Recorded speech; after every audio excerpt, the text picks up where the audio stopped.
Fala aí, concurseiro, professor Jean Valnenares. Recentemente, a Lei Maria da Penha sofreu algumas alterações, foram incluídos ali alguns parágrafos e também um artigo, relacionado ali também com relação às medidas protetivas. Foi a Lei 14.550 de 2023. Ela trouxe ali algumas alterações substanciais, mas na realidade, essas alterações só vieram reafirmar alguns entendimentos que já eram sustentados pelos tribunais superiores. Só que agora se tornou o quê?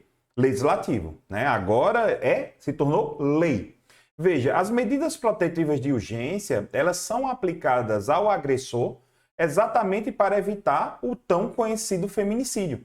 Foi feito um levantamento pelo CNJ que em 97% dos casos de feminicídio, as mulheres mortas não estavam sob a proteção das medidas protetivas de urgência.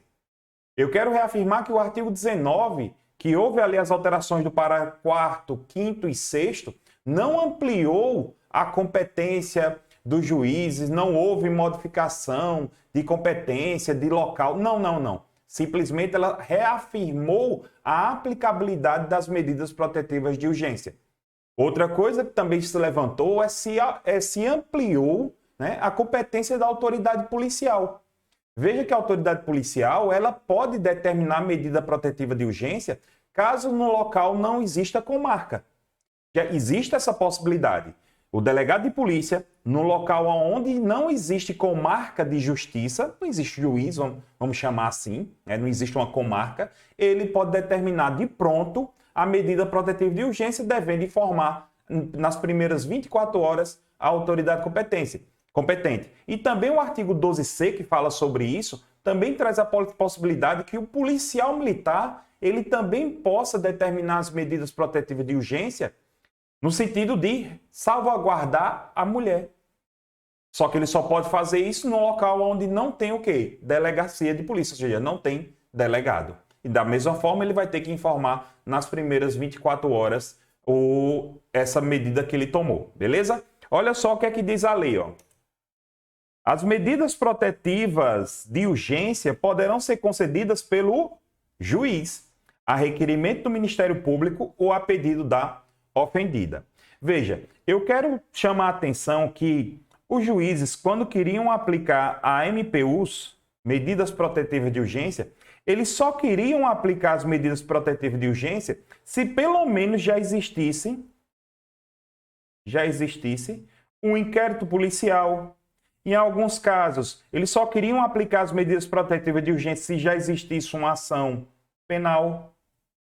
Eles só queriam aplicar a medida protetiva de urgência se tivesse pelo menos a tipificação penal. E veja, e isso caiu por terra exatamente pela inclusão desses 3 parágrafos. Por quê? Porque hoje a natureza jurídica das medidas protetivas de urgência tem natureza civil. Então, pelo fato de ter natureza civil, eu não preciso de inquérito policial, não preciso de ação penal, também não vou precisar de uma tipificação penal. Fez sentido agora? Então, agora teve essa... Ou seja, agora o juiz ele não tem mais para onde, vamos dizer assim, entre aspas, correr. Ele vai ter, diante da situação, diante da gravidade da situação, ele já pode aplicar de pronto a medida protetiva de urgência, inclusive apenas com o depoimento da ofendida no âmbito policial, certo? Vamos lá, vamos analisar aqui as alterações. Ó. Parágrafo 4º. As medidas protetivas de urgência serão concedidas em juízo de cognição sumária, certo? Ou seja, o mais rápido... Por que cognição sumária? Cognição é de conhecimento sumário. Ou seja, o primeiro juízo que tiver conhecimento da situação, ele já pode determinar a medida protetiva de urgência. Aí, olha só quando é que ele já pode fazer isso.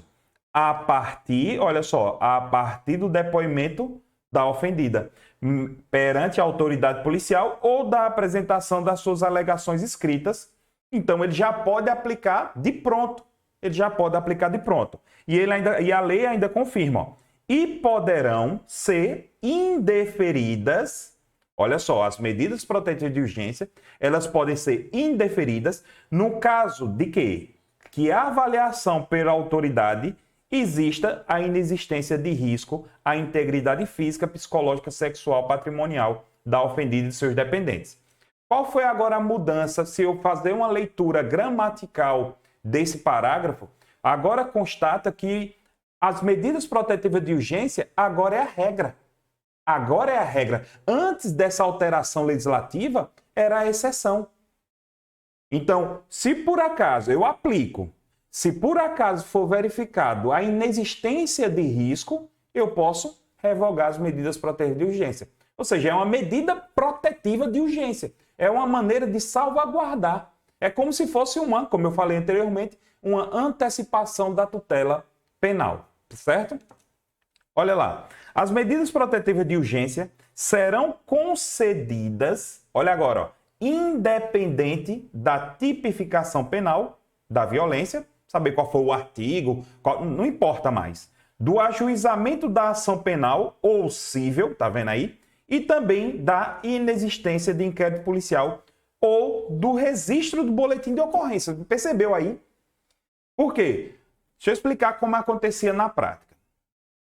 A mulher era agredida, se não fosse flagrante, a mulher era agredida, aí compareciam à delegacia de polícia, fazia-se o boletim de ocorrência, era pego o telefone do acusado, a delegacia de polícia entrava em contato com o acusado se apresentava na delegacia de polícia, prestava seu depoimento. Se não tivesse testemunha, isso aí ficaria muito vago, sacou? Então, terminava...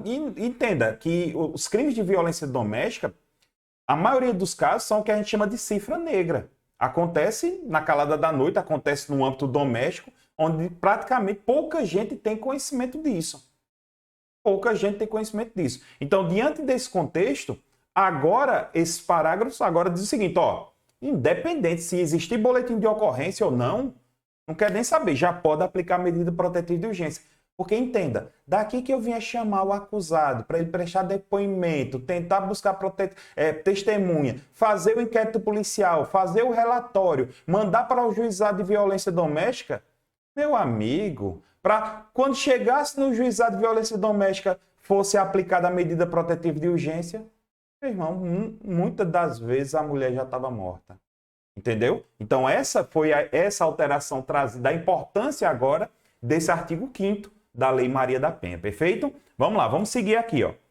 Olha só, as medidas protetivas de urgência vigorarão enquanto persistir o risco à integridade física, psicológica, sexual, patrimonial, moral da ofendida ou de seus dependentes. Agora eu quero chamar a atenção para você. Essas medidas protetivas de urgência não podem ser ad eternum, ou seja, para a eternidade.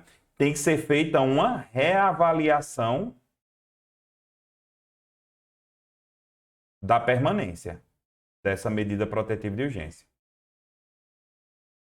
Tem que ser feita sempre uma reavaliação. De tempos em tempos eu vou reavaliar para saber se ainda persiste o perigo. Entendeu? Aí tem a questão do advogado, do acusado, aí já é uma parte mais procedimental, que para você, meu aluno, não importa tanto, porque a banca vai cobrar ali a letra da lei na maioria dos concursos, certo? E outra alteração foi exatamente o artigo 40A, né? Que diz assim, ó, esta lei será aplicada a todas as situações previstas no artigo 5º.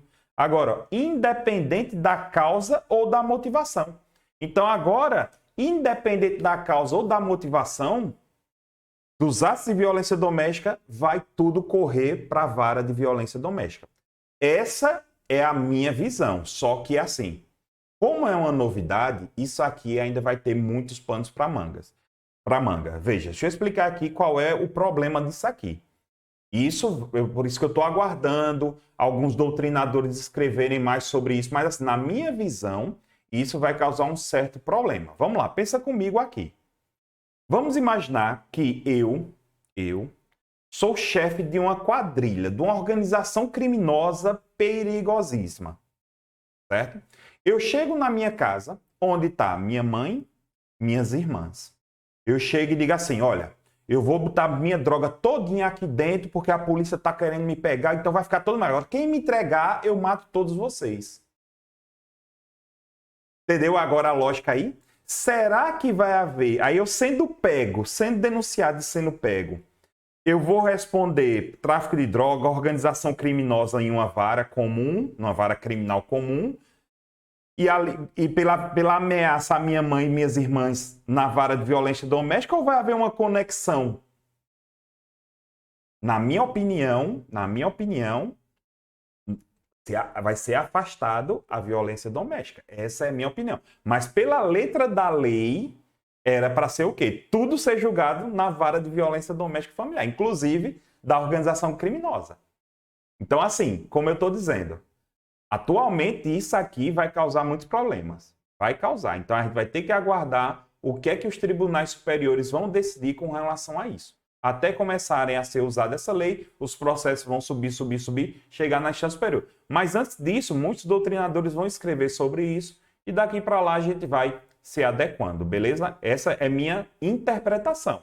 E minha interpretação aqui não vale de nada não, entendeu? Mas é só para vocês entenderem que isso vai causar esses certos, vamos dizer assim, um certo probleminha, beleza? Aí você diz assim, ó. Aí, essa lei será aplicada em todas as situações previstas no artigo 5º. Professor, essa previsão do artigo 5º seria o quê? No âmbito familiar, do âmbito doméstico e do âmbito afetivo. Independente de causa e motivação. Então, assim, pela letra da lei, tudo ia ser julgado na Lei Maria da Penha. A ameaça e também tráfico de drogas. Mas eu acho que vai ficar um pouco inconsistente isso daí. Eu acredito que você entendeu o que eu quis dizer, beleza? Então, assim, eu espero que você tenha gostado dessa atualização. Qualquer coisa estarei à disposição nas redes sociais. Então, até a próxima. Tamo junto. Minha continência e respeito a todos vocês. Valeu, galera. Até mais.